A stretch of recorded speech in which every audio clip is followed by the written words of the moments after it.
Bonsoir à tous. À la une de ce journal, 48 heures après le naufrage d'un navire militaire, les chances de survie s'amenuisent pour la trentaine de passagers portés disparus depuis ce naufrage d'un navire militaire au large des côtes camerounaises dans la région du sud-ouest. Où en sont les différentes recherches menées jusqu'ici? Quel dispositif spécial a été mis en place dans la localité riveraine sur le site du drame où s'est produit ce naufrage d'un navire militaire? On fait le point en ouverture de ce journal. C'est une lueur d'espoir pour Laurent Gbagbo. La chambre d'appel de la Cour pénale internationale a demandé le réexamen de sa demande de liberté conditionnelle en première instance. Cependant, l'ex-président ivoirien reste en détention jusqu'à la fin de son procès. Aucune date n'a été fixée pour cette nouvelle décision demandant le réexamen de sa demande de liberté conditionnelle. Évocation à suivre au cœur de ce journal.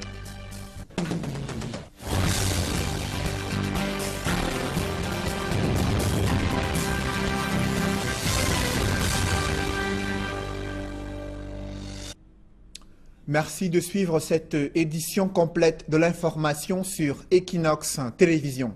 48 heures après le naufrage d'un navire militaire, des corps ont été repêchés des eaux ce mardi. Ils faisaient partie des passagers de ce navire où plus de 30 personnes sont toujours portées disparues. Seuls 3 rescapés ont survécu à ce naufrage. Tout un dispositif spécial militaire a été mis en place sur les côtes camerounaises pour retrouver d'éventuels survivants. On fait le point avec David Maimo et Eric Martial Ndjomo. Des véhicules militaires qui vont et viennent à l'entrée de ce chantier naval. Depuis le drame maritime survenu dimanche dernier au large de Diboutia, l'on est ici très peu disert sur les recherches en cours.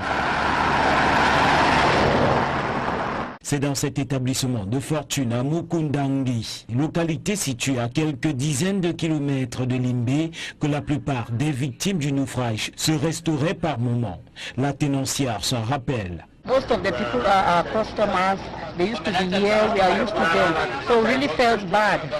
Le navire aurait été localisé selon certaines informations sur place. Les volontaires habitant les villages environnants et habitués à la pêche dans ces eaux se sont mobilisés pour apporter un appui aux recherches. Rappelons que c'est dimanche dernier qu'un navire logistique de la brigade d'intervention rapide, avec à son bord 37 membres d'équipage acheminant du matériel militaire et du ravitaillement en direction de la péninsule de Bakassi, a chaviré dans des conditions jusqu'ici méconnues par une mer agitée, selon un communiqué des autorités militaires. Malgré les assurances du gouvernement sur la construction des infrastructures destinées à la Coupe d'Afrique des Nations 2019, l'inquiétude demeure dans l'esprit des populations. Elle pointe du doigt l'état des routes à Yaoundé. Tenez par exemple, la voirie urbaine ne cesse de se détériorer, entraînant des accidents et d'énormes bouchons dans la cité capitale. Une situation intenable alors que des milliers d'Africains et de délégations africaines sont attendus en 2019 pour cette CAN que le Cameroun doit abriter. Reportage avec Cyril et Joël Essengue. Au boulevard Saint-Jean-Paul II à Yaoundé, ça roule sans problème. Il en est de ce boulevard comme de plusieurs autres axes routiers de la cité capitale où les automobilistes pourraient ne pas avoir de difficultés à circuler. Pour autant, les habitants de Yaoundé ne sont pas totalement satisfaits de l'état des routes à quelques mois de la CAN 2019. Honnêtement, pour une capitale politique comme le Cameroun qui doit abriter cette grande CAN, l'état de route est assez décevant, ça il faut le dire. C'est vrai qu'il y a certains axes qui sont respectés, qui sont bien bitumés, mais avec l'affluence que nous aurons au Cameroun en termes de tourisme, je pense qu'il y a encore à refaire en ce qui concerne l'amélioration de nos routes au Cameroun. Sur l'axe qui relie le rond-point Bastos et le carrefour Régie, les travaux sont en cours, certes, mais ce n'est pas suffisant. Il va falloir plus par rapport à la CAN parce que c'est une édition connue de tous. On voit les pays, comment ça se passe ailleurs. La dernière CAN par exemple qui s'est passée au Gabon, c'était c'était un peu plus amélioré que ça. Donc on suppose que les routes doivent être dans les conditions normales de la canne. Autre tronçon où le bitume n'est pas très perceptible, c'est celui situé non loin du lycée de Tinga. C'est un problème qu'on vit depuis bon nombre d'années aujourd'hui. Mais avant la canne 2019 au Cameroun, ça ne nous permet pas de circuler librement, vu les travaux qui se passent en plein jour et les chantiers qui sont abandonnés par eux-mêmes. En dehors finalement de certains axes considérés comme l'arbre qui cache la forêt dans le centre urbain, Yaoundé a mal à ses routes pour peu que l'on rentre dans les quartiers. Si on passe par exemple au niveau de Etambafia, c'est décevant même à la limite. Si on prend par exemple l'axe qui quitte du carrefour Ekounou pour Nkomo, là encore c'est autre chose. Vous voyez un peu, il y a des axes comme ça, plusieurs axes comme ça là qu'il faut refaire parce que le touriste ne va pas se limiter seulement dans son hôtel, mais aussi essayer de découvrir le Cameroun dans son intérieur. Je pense qu'il y a encore beaucoup de choses à faire quand même. Ouais, parce que les tronçons, il y a des tronçons comme Yaoundé-Simalène qu'il faut, quelles qu'en soient les conditions, améliorer la voie de circulation de ça. À quelques mois de la CAN 2019, les pouvoirs publics rassurent, mais les populations sont toujours inquiètes. Certains axes routiers ne payent pas de mine. C'est une bouffée d'oxygène pour le moteur de la croissance économique, les fonds que compte débloquer la Banque africaine de développement pour accompagner le Cameroun dans la réalisation des projets structurants. Durant sa visite de travail au Cameroun, le président de la BAD annonce près de 600 milliards de francs CFA à injecter dans le secteur de l'énergie, des infrastructures de transport, de l'agriculture, mais aussi de l'élevage. On fait le point avec Étienne Pascal Azegui.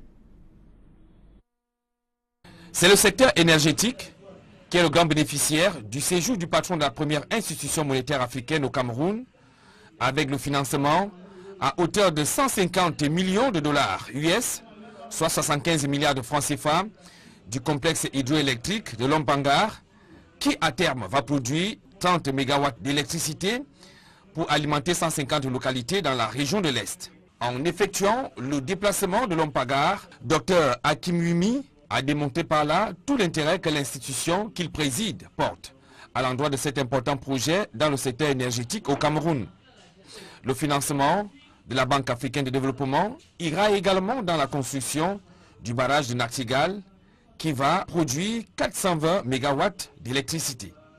La Banque africaine de développement se propose également d'apporter un appui budgétaire à la création de grandes zones de production et de transformation des produits agricoles, de contribuer également à l'intégration sur-régionale avec la construction du corridor ferroviaire Cameroun-Tchad.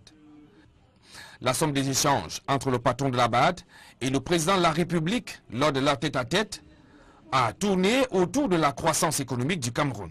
Selon le ministre de l'économie, du plan et de l'aménagement du territoire, la BAD va financer 22 projets au Cameroun pour un coût total de 600 milliards de francs CFA. La coopération entre le Cameroun et la BAD remonte à 1972, une relation qui se chiffre à près de 1436 milliards de francs CFA de prêts et de dons octroyés par la Banque africaine de développement au Cameroun. Dans le secteur agro-industriel, le marché de l'huile de palme connaît de sérieuses tensions inflationnistes depuis quelques années et le prix de l'huile de palme brute pourrait passer à 900 francs CFA le litre. Dans les tout prochains mois, la demande d'augmentation du prix formulée par les principaux producteurs d'huile de palme est sur la table du gouvernement. Un tel réajustement ferait grimper en flèche les prix de l'huile raffinée et autres produits dérivés, ce que dénoncent des raffineurs des oléagineux. Dans ce contexte de récession économique, ils dénoncent une demande injustifiée d'augmentation du prix de l'huile de palme. Reportage Joël Essengue et Ike Cyril. Alors que les rumeurs courent sur une possible augmentation du prix de cession de l'huile de palme brute, les raffineurs des oléagineux du Cameroun tirent la sonnette d'alarme. Si on passe à 600, on aura franchi le cap de 1500 de prix de référence et la barrière sera levée, la filière sera plus protégée. Quand vous ajoutez également le fait que déjà sur le marché, la ménagère a de la peine à payer son kilo d'huile à 800. Quand ça passera à 750, il faudra ajouter 19,25 francs de TVA. Comprenez qu'on sera au-delà de la capacité à pouvoir acheter. Selon l'Association des raffineurs des oléagineux du Cameroun, la Socapalme aurait saisi le ministère du Commerce depuis le 17 mai dernier pour faire accepter au gouvernement le relèvement du prix de cession de l'huile de palme brute, dont le kilogramme passerait de 450 à 600 francs CFA pour les industriels et de 600 francs à 750 francs CFA pour les ménages. On est dans un contexte, celui du nouveau programme économique et financier de l'État. Donc, certains n'ont pas voulu prononcer le mot ajustement structurel. Ce n'est pas en ce moment, dans ce contexte où il faut repousser les manches, qu'on peut décider de relever le prix. Ce qu'il faut comprendre en clair, c'est que sur le marché, l'huile de palme brute coûtera 776 francs CFA aux industriels et 895 francs CFA aux ménages. Un relèvement injustifiable selon l'ASROC, d'autant que la Socapalme fait déjà d'énormes bénéfices. À partir de 300 pour 450, ça faisait 150 francs de plus au niveau de kilogramme. Et quand vous réfléchissez en tonnes sur 10 ans, ça fait 180 milliards qu'ils ont eu. Le seul fait du relèvement du prix, 1 milliard gains déclarés par eux-mêmes depuis 2008, qui se situe entre 6 et 7 milliards. De l'avis des raffineurs des oléagineux du Cameroun, la période de haute production qui a démarré sur le plan national en novembre 2016 n'appelle pas pour l'instant une augmentation du prix de cession de l'huile de palme brute sur le marché. Une question taraude l'esprit des Camerounais qui va bénéficier de l'appui du chef de l'État destiné aux victimes de la catastrophe ferroviaire d'Ezeka survenue le 21 octobre 2016, alors que le flou persiste toujours sur le nombre réel des passagers morts et disparus dans cet accident ferroviaire. Le gouvernement vient de mettre sur pied un comité interministériel chargé d'organiser la répartition de l'enveloppe d'1 milliard de francs CFA. Un collectif d'avocats estime que la priorité, c'est le bilan réel de cet accident ferroviaire et l'accélération du processus d'indemnisation. Reportage, Julien Berthe-Bissaille et Farel Bounia. Le comité interministériel a pour mission d'établir la liste des victimes ou encore de définir les modalités de mise à disposition effective de la dite assistance financière. Présidé par le ministre secrétaire général des services du Premier ministère, Séraphin Magloire Fouga, le dit comité est constitué des ministres de Transport, des Finances, de la Santé publique, des Affaires sociales, de l'administration territoriale et du contrôle supérieur de l'État. On y retrouve également le secrétaire d'État chargé de la gendarmerie, le délégué général à la Sûreté nationale, 3 représentants du Premier ministère et du ministère de la Justice. Cette équipe sera par ailleurs assistée d'un secrétariat technique. L'on apprend également de cet arrêté ministériel que les membres de ce comité ne travailleront pas contre rémunération. Cependant, les charges nécessaires au fonctionnement du dit comité seront supportées par le budget de l'État. Le comité dispose de ce fait d'un délai de 3 mois pour soumettre un rapport final au Premier ministre sur la répartition de cette dotation spéciale du président de la République. Ce don qui s'élève à 1 milliard de francs CFA est une assistance financière ponctuelle en guise de solidarité nationale à l'endroit des victimes du drame ferroviaire survenu à Ezeka le 21 octobre 2016. Des avocats, membres d'un collectif de défense des victimes de cette catastrophe joint au téléphone, saluent cette initiative du gouvernement, mais précisent que celle-ci ne représente pas les indemnisations attendues par les victimes de cet accident. Des indemnisations qui sont donc en cours de négociations avec le principal responsable de cette catastrophe et ces derniers représentant les familles des victimes. Les attentes sont aussi nombreuses à Ezeka où ce drame s'est produit il y a quelques jours. Le préfet d'Union Ekele y a été installé, le tout nouveau préfet qui doit faire face à de nombreux défis. Ce département est le théâtre de conflits autour de la gestion des forêts communautaires et le gouverneur du centre a défini des missions claires pour le nouveau sous-préfet d'Union Ekele. Des précisions dans ce reportage de Joël Niem et Mirabel Mazo. Ainsi, par arrêté, par décret numéro 2017, 343, du 3 juillet 2017, le président de la République a nommé M. Peter Tiende au poste du préfet du département de Nyong-Ekele. C'est une lourde charge que porte désormais le préfet du département du Nyong-Ekele. Peter Tiende est installé à la tête de ce département qui compte à lui seul 10 arrondissements. Le Nyong-Ekele fait également face à beaucoup de difficultés au rang desquelles l'épineux problème d'exploitation illégale des forêts de ce département, décrié par le gouverneur de la région du centre présent à cette cérémonie d'installation. Je sais qu'il y a le problème forestier qui divise les populations, mais les maires, les chefs traditionnels, parce qu'on va dire qu'on ne sait pas comment ça se passe. Est-ce qu'on peut venir derrière la maison, couper un arbre sans que tu le saches? Les chiens savent. Ils savent. Et après, on dit au maire que voilà ce qui doit aller à la commune, à la population, on ne voit rien. Le Nyong-Ekele fait également face aux magouilles dans le secteur de l'éducation. Il y a parfois des filières qu'on ouvre dans le Nyong-Ekele et qui ne répondent pas aux normes vraiment qui régissent le fonctionnement des ministères ou encore l'employabilité du fonctionnariat de nos établissements. On ne saurait oublier le drame du 21 octobre 2016 à Ezeka qui peine à être digéré par les populations. Petit à petit, vous savez, il y a un proverbe chez nous qui dit qu'on va accompagner on ne doit pas sombrer quand on est tombé. Il faut se relever, c'est ça. Aussi, ce qu'on appelle des grandes nations.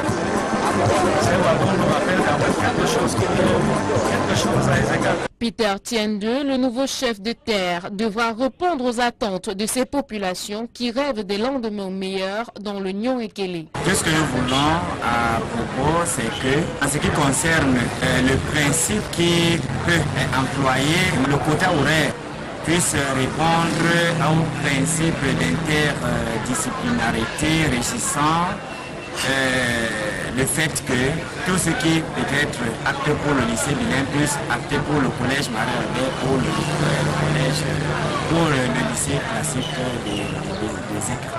C'est à cœur joie que les populations lui ont souhaité la bienvenue. Voici votre préfet.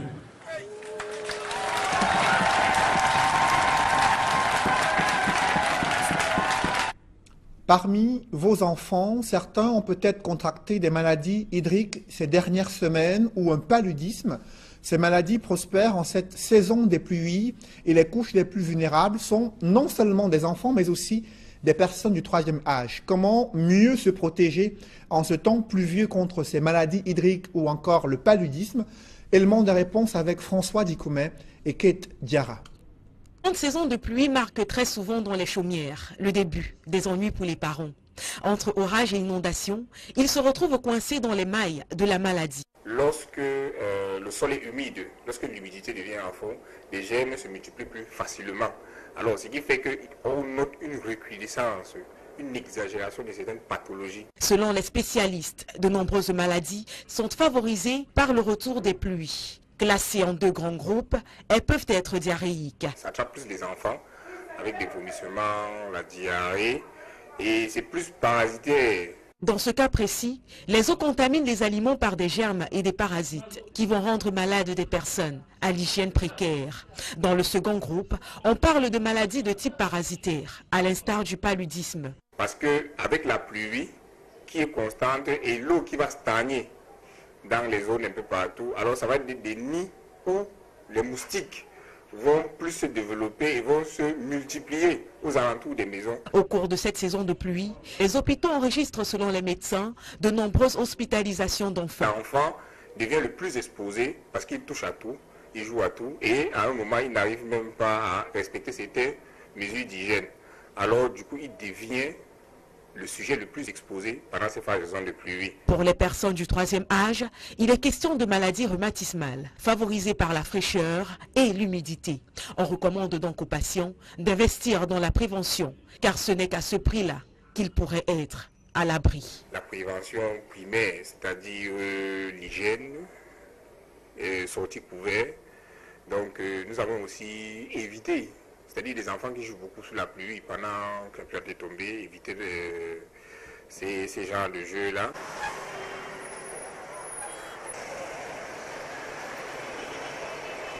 Je vous le disais en titre, c'est une lueur d'espoir pour Laurent Gbagbo.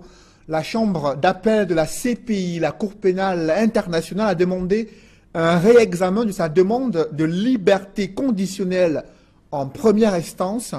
Cependant, l'ex-président ivoirien reste en détention pour le reste de son procès.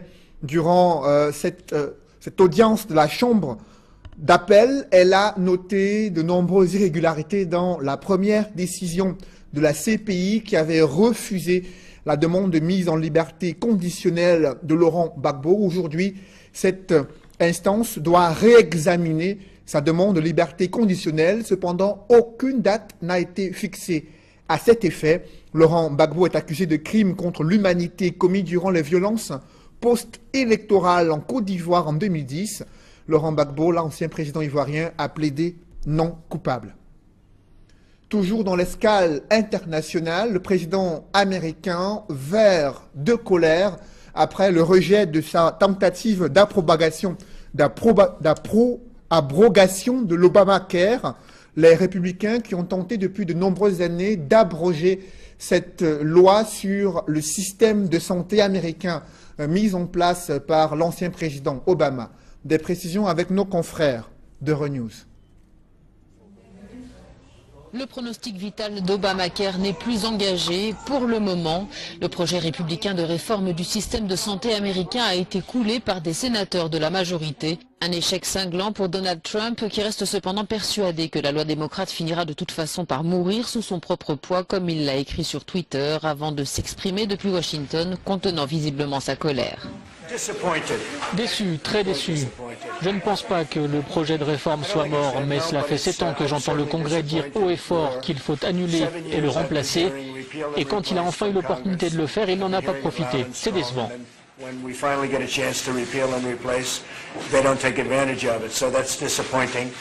Décevant, voire humiliant pour Donald Trump, très satisfaisant mais pas encore assez pour les démocrates. S'adressant aux républicains, leur chef de file a enfoncé le clou.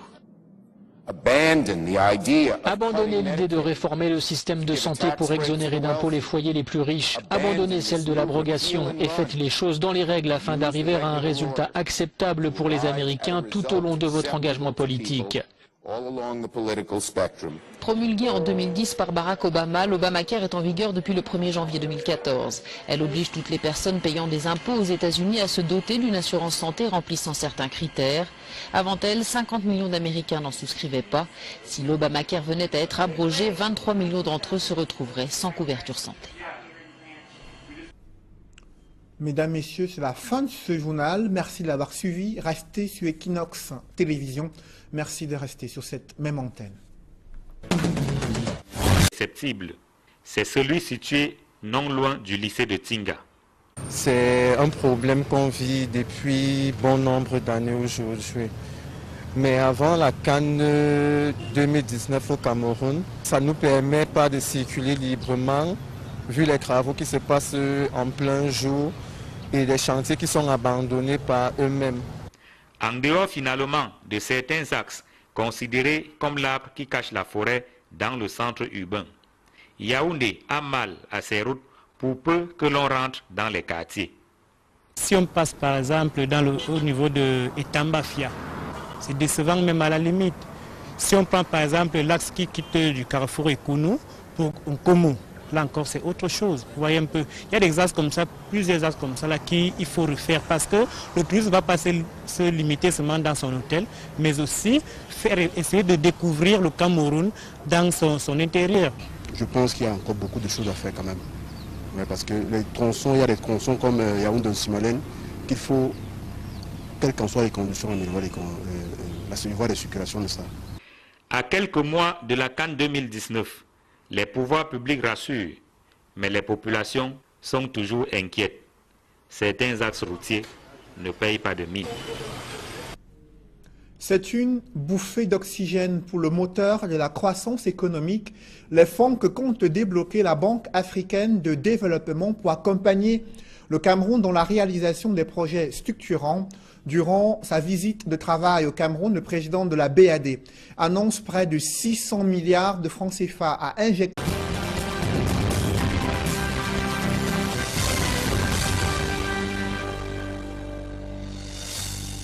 Bonsoir à tous. À la une de ce journal, 48 heures après le naufrage d'un navire militaire, les chances de survie s'amenuisent pour la trentaine de passagers portés disparus depuis ce naufrage d'un navire militaire au large des côtes camerounaises dans la région du sud-ouest. Où en sont les différentes recherches menées jusqu'ici? Quel dispositif spécial a été mis en place dans la localité riveraine sur le site du drame où s'est produit ce naufrage d'un navire militaire? On fait le point en ouverture de ce journal. C'est une lueur d'espoir pour Laurent Gbagbo. La chambre d'appel de la Cour pénale internationale a demandé le réexamen de sa demande de liberté conditionnelle en première instance. Cependant, l'ex-président ivoirien reste en détention jusqu'à la fin de son procès. Aucune date n'a été fixée pour cette nouvelle décision demandant le réexamen de sa demande de liberté conditionnelle. Évocation à suivre au cœur de ce journal.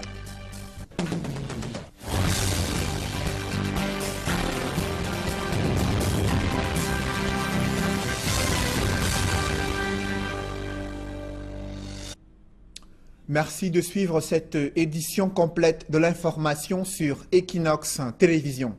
48 heures après le naufrage d'un navire militaire, des corps ont été repêchés des eaux ce mardi. Ils faisaient partie des passagers de ce navire où plus de 30 personnes sont toujours portées disparues. Seules 3 restent détériorées, entraînant des accidents et d'énormes bouchons dans la cité capitale. Une situation intenable alors que des milliers d'Africains et de délégations africaines sont attendues en 2019 pour cette CAN que le Cameroun doit abriter. Reportage avec Cyril et Joël Essengue. Au boulevard Saint-Jean-Paul II à Yaoundé, ça roule sans problème. Il en est de ce boulevard comme de plusieurs autres axes routiers de la cité capitale où les automobilistes pourraient ne pas avoir de difficultés à circuler. Pour autant, les habitants de Yaoundé ne sont pas totalement satisfaits de l'état des routes à quelques mois de la CAN 2019. Honnêtement, pour une capitale politique comme le Cameroun qui doit abriter cette grande CAN, l'état de route est assez décevant, ça il faut le dire. C'est vrai qu'il y a certains axes qui sont respectés, qui sont bien bitumés, mais avec l'affluence que nous aurons au Cameroun en termes de tourisme, je pense qu'il y a encore à refaire en ce qui concerne l'amélioration de nos routes au Cameroun. Sur l'axe qui relie le rond-point Bastos et le carrefour Régie, les travaux sont en cours, certes, mais ce n'est pas suffisant. Il va falloir plus par rapport à la CAN parce que c'est une édition connue de tous. On voit les pays, comment ça se passe ailleurs. La dernière CAN par exemple qui s'est passée au Gabon, c'était un peu plus amélioré que ça. Donc on suppose que les routes doivent être dans les conditions normales de la CAN. Autre tronçon où le bitume n'est pas très pertinent. Dans le secteur de l'énergie, des infrastructures de transport, de l'agriculture, mais aussi de l'élevage. On fait le point avec Étienne Pascal Azegui. C'est le secteur énergétique qui est le grand bénéficiaire du séjour du patron de la première institution monétaire africaine au Cameroun, avec le financement à hauteur de 150 millions de dollars US, soit 75 milliards de francs CFA, du complexe hydroélectrique de Lompangar, qui à terme va produire 30 MW d'électricité pour alimenter 150 localités dans la région de l'Est. En effectuant le déplacement de Lompangar, Dr Hakim Wimi a démontré par là tout l'intérêt que l'institution qu'il préside porte à l'endroit de cet important projet dans le secteur énergétique au Cameroun. Le financement de la Banque africaine de développement ira également dans la construction du barrage de Nachtigal qui va produire 420 MW d'électricité. La Banque africaine de développement se propose également d'apporter un appui budgétaire à la création de grandes zones de production et de transformation des produits agricoles, de contribuer également à l'intégration sur-régionale avec la construction du corridor ferroviaire Cameroun-Tchad.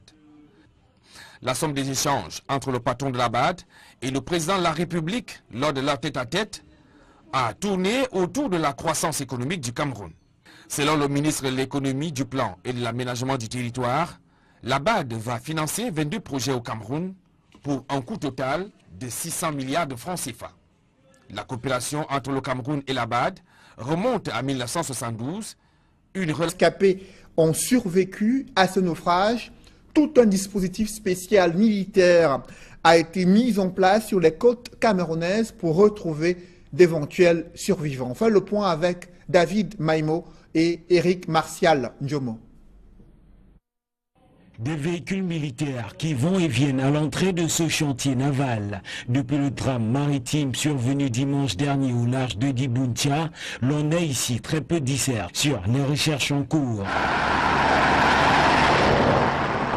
C'est dans cet établissement de fortune à Mukundangi, localité située à quelques dizaines de kilomètres de Limbé, que la plupart des victimes du naufrage se restauraient par moments. La tenancière s'en rappelle. Most of the people are customers. They used to be here. We are used to them. So it really felt bad. Le navire aurait été localisé selon certaines informations sur place. Les volontaires habitant les villages environnants et habitués à la pêche dans ces eaux se sont mobilisés pour apporter un appui aux recherches. Rappelons que c'est dimanche dernier qu'un navire logistique de la brigade d'intervention rapide, avec à son bord 37 membres d'équipage acheminant du matériel militaire et du ravitaillement en direction de la péninsule de Bakassi, a chaviré dans des conditions jusqu'ici méconnues par une mer agitée, selon un communiqué des autorités militaires. Malgré les assurances du gouvernement sur la construction des infrastructures destinées à la Coupe d'Afrique des Nations 2019, l'inquiétude demeure dans l'esprit des populations. Elle pointe du doigt l'état des routes à Yaoundé. Tenez par exemple, la voirie urbaine ne cesse de se